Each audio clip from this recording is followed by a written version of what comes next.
All right, this is another great story of someone you would know nothing about that kind of saves the day. Now, if you think about this, the British defeats at Trenton and Princeton were great for the American colonists and the Revolution. However, it did make the British mad. And as a result, they became more determined to end the war in 1777.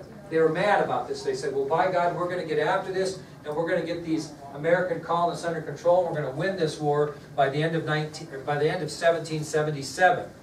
Now, the plan that the British came up with was to separate New England from the rest of the colonies. So these are what we call the New England area right here. And what they want to do is separate New England from the rest of the colonies. That was the British goal after their defeat at Trenton and Princeton, was to separate New England from the rest of the colonies. Okay? So what they're going to have to do is win victories in the southern part of New England and down to separate New England from the rest of the colonies. They feel like that's a good strategy. So the first place they hit is a town called Danbury, Connecticut. Danbury, Connecticut. D-A-N-B-U-R-Y. And that happened on April 13th of 1777. Danbury, Connecticut. And what happened, the reason they were interested in Danbury, Connecticut, is there was a lot of colonial army ammunition and supplies there. And so they were interested in assaulting that town to collect those ammunition and supplies. On April 19th? That was April 13th, 1777. The British assaulted a town called Danbury, D-A-N-B-U-R-Y, Connecticut. And they were looking to seize colonial army ammunition and supplies there. And they set the town on fire, basically, is what they did. Well, what do you think happens then? Because they're taken by surprise. So what did the people of Danbury do? Well, they try to, but they don't have enough moxie. So what do they got to do? Get what? Well, not get out of there. They don't want to give it up. So what are they going to do? Send for help or reinforcements. So what happens is the people of, as the town was set afire, a messenger was sent to Fredericksburg, New York. That's not on your ID sheet, is it? No. Yeah. I could make that happen, but I'll just write it down. Fredericksburg.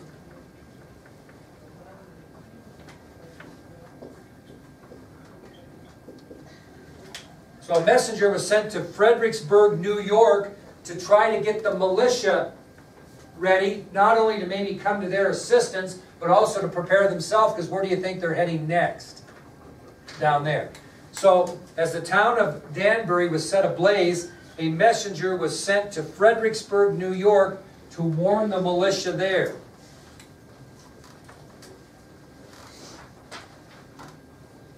And the messenger arrives in Fredericksburg, and he delivers the message to Henry Luddington, who is on your ID sheet, I believe, isn't he? Yeah. The messenger arrives at Fredericksburg, New York, and he gives the message to Henry Luddington. Why would they give a message to, why did he get the message? Why did Henry Luddington get the message? He's very good, he's the head of the militia. About 400 militiamen in that area are under his command.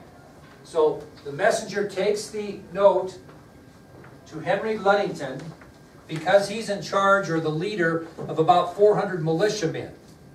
And they're the only force in the area that can not only save Danbury and the colonial supplies and ammunition there, but stop an assault on Fredericksburg as well. They're the only military there. That's it. Okay? Well, where do you think his men are? Are they stationed there at his house? No, they're all over where they live. Because right now there's no reason to get together and assemble. So what does he have to do? Yeah. He's got to round them up, and how's he got to do that? He's got to send that messenger on, right? That same messenger. So he's alone there without his men, so he needs to get the word out to all of his militiamen to come back and meet at his farmhouse so they can get organized to go to Danbury. So he needs the man that brought him the note to go and warn all these and go get these militiamen. So Ludington needs the men who are spread out across the countryside with their families to report to his farm as quickly as possible. And so he strongly encourages this messenger to continue his ride and notify the men. The messenger, however, refuses because he is absolutely, totally exhausted, cannot go any farther, physically unable. So Ludington strongly encourages the messenger to continue his ride and notify the militiamen, but he just simply is too exhausted and cannot continue. He wasn't being deceitful or he wasn't being lazy, he just couldn't do it, physically unable to do it. Well, he can't do it, he's got to be there when the men get there. In other words, he's got to get him a central location. So, as he's sitting there trying to figure out what to do, his 16-year-old daughter, Sybil, turns to her father and she volunteers to be that messenger he desperately needs. So his 16-year-old daughter, Sybil, is listening to this conversation, and when she hears that the messenger just simply can't go any farther, she turns to her father and volunteers to be the messenger he needs. Do you think he wants his daughter to take that dangerous ride? No. Absolutely not, but he has no options, so he sends her. Okay? So even though he doesn't want his daughter to take this dangerous ride, he has no choice and sends her away. Now, I don't know Sybil Ludington, but I can tell you through history that she was a very strong-willed girl. She was a very experienced rider, and she knew the exact location of the homes of the men her father needed. So she was going to be a good messenger. She was very strong-willed. She was a very experienced rider, and she knew the location of the homes of the men that her father needed. So she rides all night, covering 40 miles alone, and informs her father's men to report to their farm. So the 16-year-old rides all night. We think that Paul Revere did a hell of a job, right? We hear about Paul Revere in history. How about Sybil Ludington, who traveled way farther than Paul Revere did to save the day here? So the 16-year-old girl rides all night, covering 40 miles alone, and informs her father's men to report to their farm. Did Revere ride alone? No. He didn't even ride most of it. Yeah, didn't even ride most of the way. Well, the next morning, Ludington's 400 militia joined 2,000 members of the Continental Army at Richfield, Connecticut. So the next morning,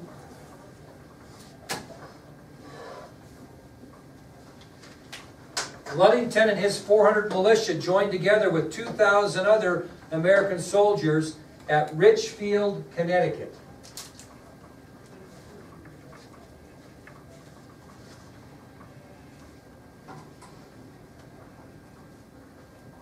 Now the Americans attacked the British in Danbury.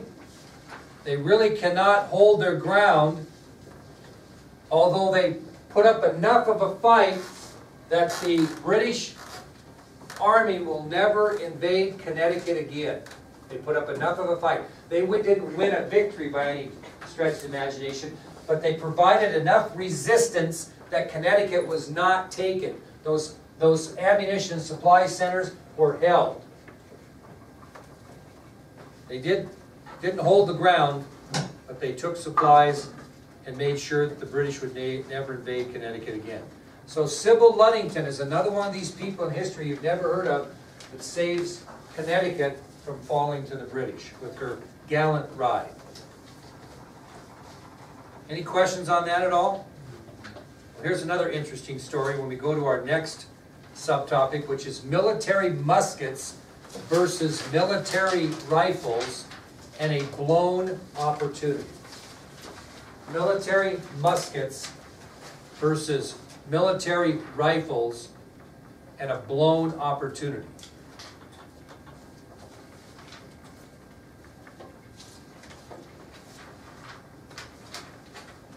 Military muskets versus military rifles and a blown opportunity. This is quite a change. Now in the fall of 1777, 500 American riflemen are helping level the playing field against the British in upstate New York. Okay, who's in New York? The British, right? Where's Washington? Pennsylvania, okay? He went back into New Jersey though, didn't he, with victories at Trenton.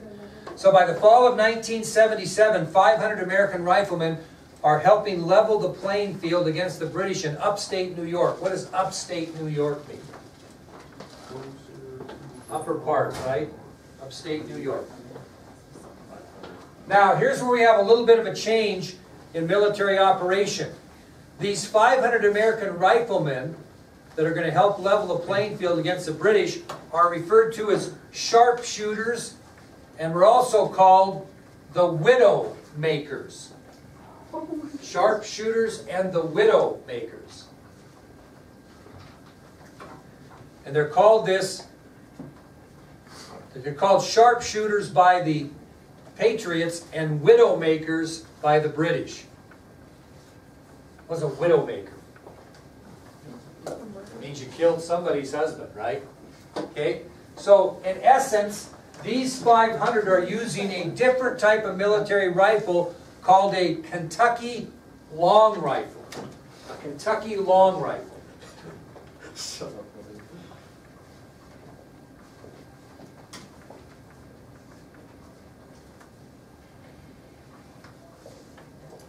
I'm going to just give you a little, you might figure this out or not. I'm going to tell you the difference between an American musket and a Kentucky long rifle. The American musket, if you look inside of the American musket, it has a smooth barrel, very smooth in the inside. Okay? And the ball that was shot through the musket was smaller than the barrel. Okay? Now think about that. You've got a round, inside real smooth barrel, and the ball that's shot through is smaller than the barrel. And you were thinking it was kind of funny, but you're right. What does that mean? Well, it means it shoots it erratically. In other words, it's not as accurate. So, now think about this. The American musket has a smooth barrel with the ball smaller than the barrel, which meant the bullet traveled erratically until it left the weapon. It's bouncing all the way down the barrel to the weapon. Now, the musket, if you look at how it was used in the American Revolution, it was used to shoot into a group, was it not? Nobody, when they were aiming at ready, aim, fire, they weren't aiming at any particular person.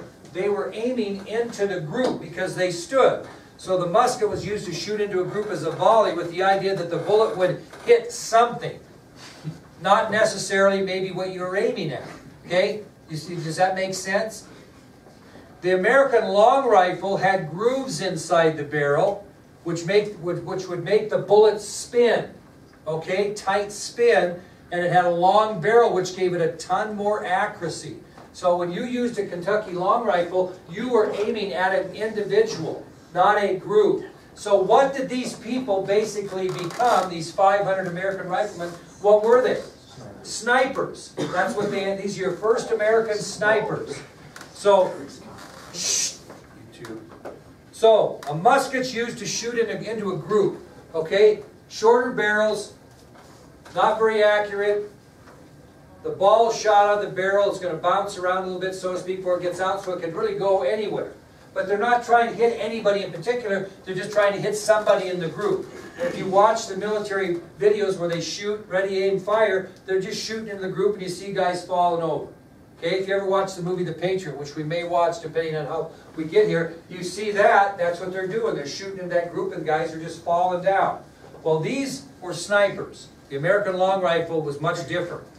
They could hit a specific enemy soldier anywhere from 100 to 300 yards with one of these Kentucky long rifles.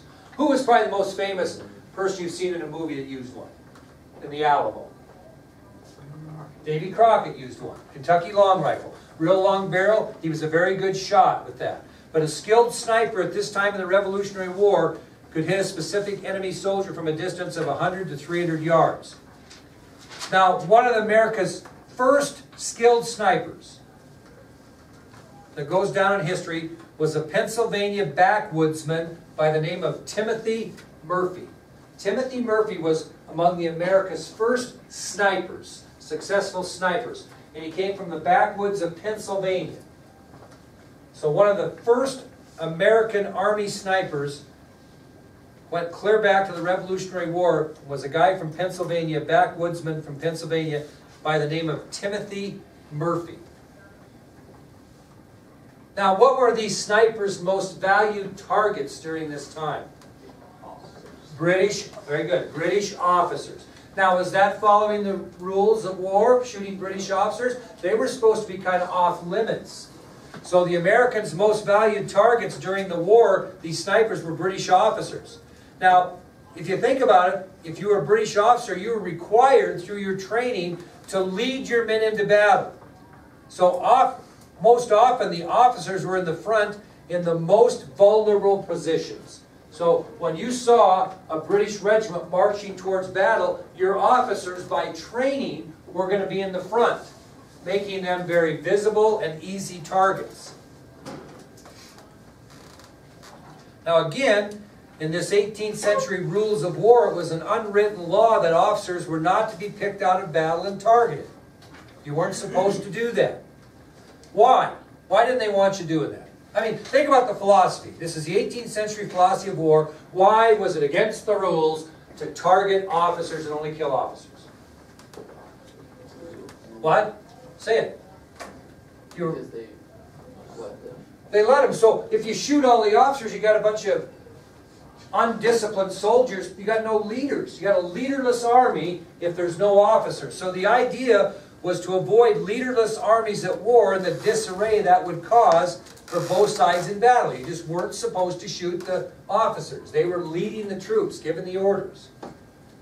Well, actually, at this time, if you shot an officer in battle, it was deemed a war crime and an ungentlemanly act of war. Just something you didn't do. It was frowned upon big time. Almost like the old days in the Westerns, you didn't shoot anybody in the back.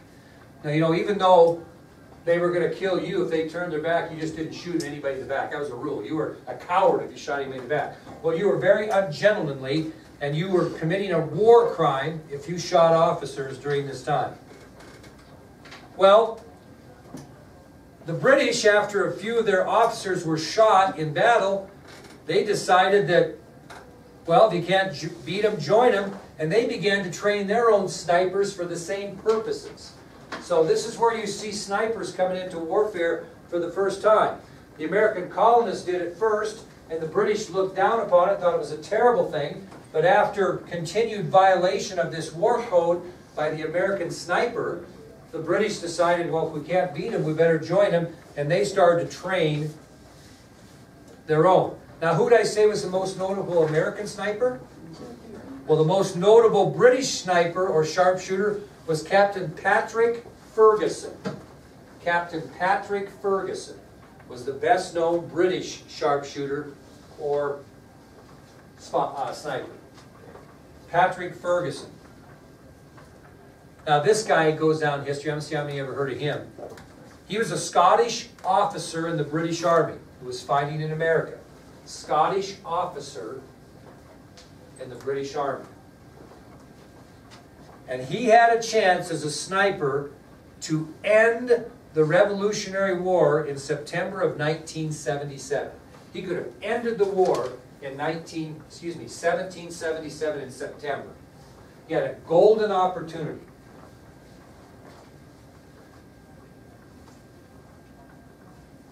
Well, in September of 1777 in Pennsylvania, I even put it on here, it says 1977. In September of 1777 in Pennsylvania, Captain Ferguson and his British patrol, those were other snipers with him, were marching ahead of British forces doing what? Scouting out, see what they had in front of them. So Ferguson and a few other British snipers or sharpshooters were ahead of a British marching force in Pennsylvania on what they called a reconnaissance mission, which is very common in warfare. You send out your scouts or your reconnaissance team to go out and clear the area before the mass troops come in because you don't want them ambushed. Happened Vietnam, World War I, World War II. You always have a reconnaissance team that goes out, good sharpshooters that go out and see if there's any danger before you bring the whole force up. Okay? General Custer in the Battle of Little Bighorn had the same type of reconnaissance. They were scouts, Indian scouts, so it's routine. So Ferguson and his British patrol were ranging ahead of British marching forces in Pennsylvania, and suddenly, as he's marching, and they do this quietly, he looks through the trees and he sees an American general through the trees. He can tell it's a general because of the way the person is dressed. Just like you could tell a British general by the way he was dressed. So as Captain Ferguson is on a routine reconnaissance mission in Pennsylvania in September of 1777, he suddenly spots an American general through some trees. Guess who that was? George Washington. Well, Ferguson stops. He gets Washington dead in his sights. Going to shoot him, without doubt. Washington and the man he was with get adrift that something's not right, and they turn and ride away. Turn and ride away from Ferguson. Ferguson still got him in his sights. What's the problem? Washington's back is to him. And he considers himself a man of honor and refuses to shoot the general down from the back. If he does that, if he doesn't have such a man of honor philosophy, more than likely he ends the Revolutionary War at that point, because we do not win the Revolutionary War without Washington's leadership from September of 77 on.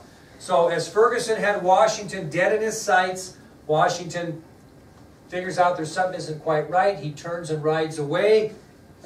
His back's turned to Ferguson, and because